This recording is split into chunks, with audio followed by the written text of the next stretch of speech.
Тък му си взех пратката от Shein, нека да видим заедно какво има вътре. Този път съм си взела различни неща, някои даже доста рандъм. Първото нещо, което изваждам е стойка за лаптопа. Ще снимам как седи, ще ви покажа, трябва да е розова по принцип. Уж е на HP, за да е готина. Изкуствени ногти, защото напоследък не си правя ногтопластика, си залепям. Един глос на Shiglam, трябва да е с ягодка, ако спина да го отворя. Ще ви го покажа. Те пък едни опаковки. Оп. Какво пише? Shiglam Crystal Glaze Moisturizing Lip Care.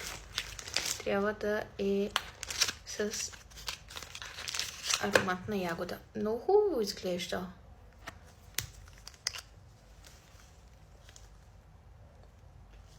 Много симпатично. Мирише на ягода. Жестоко. Май съм доволна. Да видим друго, какво съм си взела. Това са тапички за сламки. За този тип чаши, да се слага горе на сламката, за да не се праши.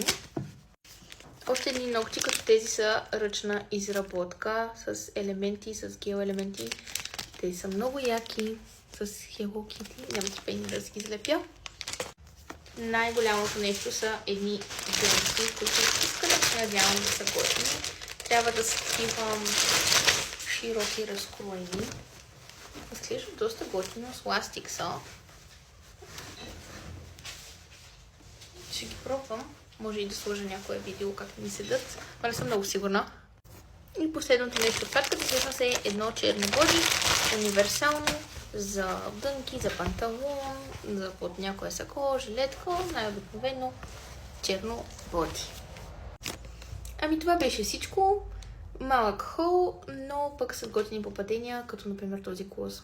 Много ми харесва, пак си сложих от него. И тези ногти, дънките, ще разберем последствие. Може би и това е нещо интересно. Надявам се да върши работа.